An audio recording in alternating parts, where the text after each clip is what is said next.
Magandang araw sa'yo. Salamat sa pagbabahagi nitong source material mo.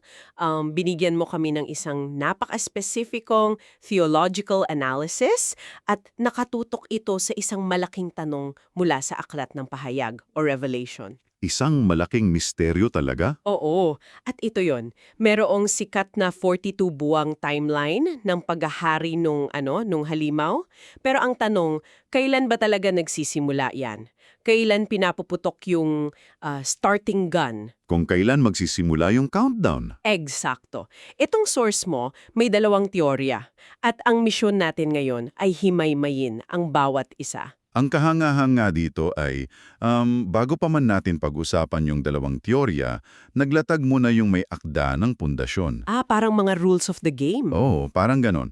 May 5 premise o batayang palagay siya na kailangan nating intindihin para masundan yung argumento niya. Okay, sige. Palang mga givens muna ng problema.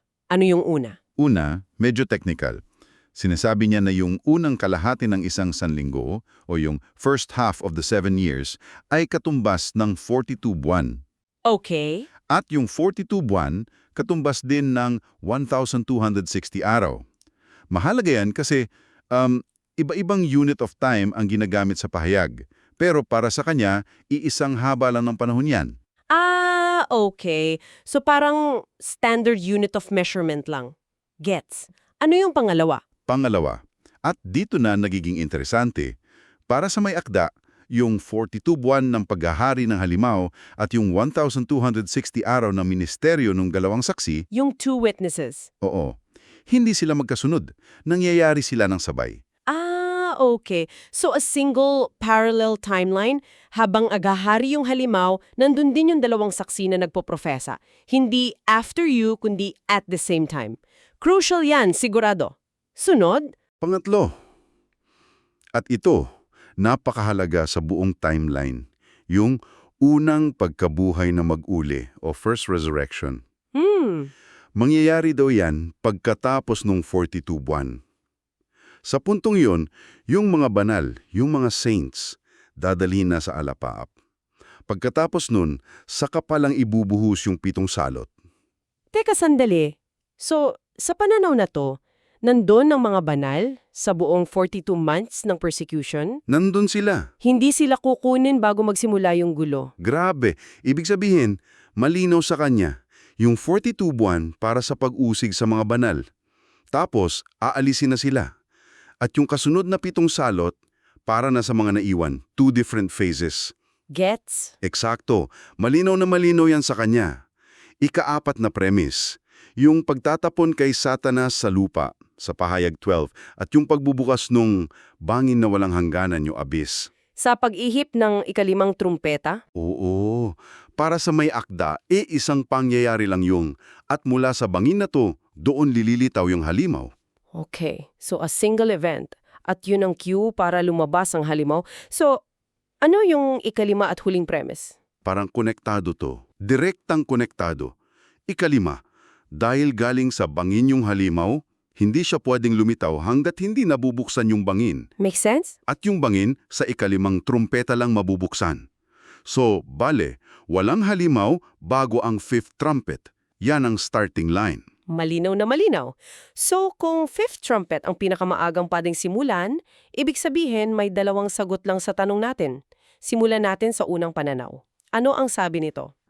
Yung unang pananaw, simple lang. Sinasabi nito na yung 42 buwang countdown nagsisimula sa mismong sandali na tumunog yung ikalimang trompeta. Sabay? Tama. Ayon sa pahayag, ito yung pagbukas ng bangin tapos may lalabas na mga balang. Pero hindi sila ordinaryo. Hindi kumakain ng halaman. Hindi. Ang target nila, tao. Nagdudulot sila ng pagpapahirap ng alakdan o scorpion torment sa loob ng 5 buwan. Sobrang sakit daw. Hahanapin ng tao ang kamatayan pero hindi nila makikita. Grabe. So, kung susundin natin yung unang pananaw, yung 42 buwan ay napakagulo. Nagsisimula sa 5 buwan ng pandaigdigang pagpapahirap, tapos may ika-6 na trumpeta pa kung saan mamamatay yung 1/3 ng mundo, tapos habang nangyayari lahat yan, isasabay pa yung pagpapatatak ng 666. Parang, Magulo. oo, parang sinusubukan mong mag-implement ng isang organisadong sistema sa gitna ng super typhoon. Parang hindi effective. At dyan mismo, kumukwestiyon yung may akda.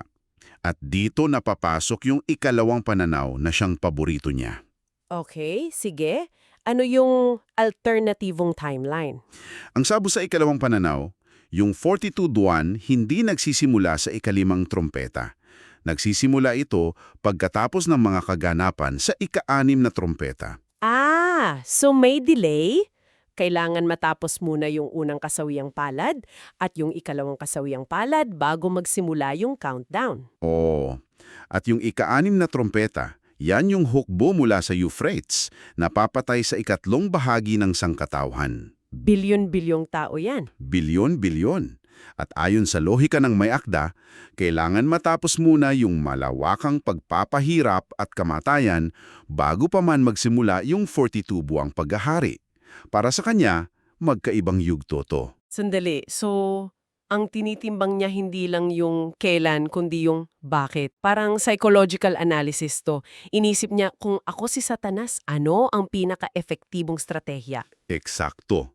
At ang rhetorical na tanong niya sa source mo ay ito, habang bilyon-bilyon tao ang namimilipit sa sakit, at bilyon-bilyon pa ang namamatay, makakapag-focus ba ang halimaw sa pangunahing misyon niya ang sistematikong pag-usig sa mga banal?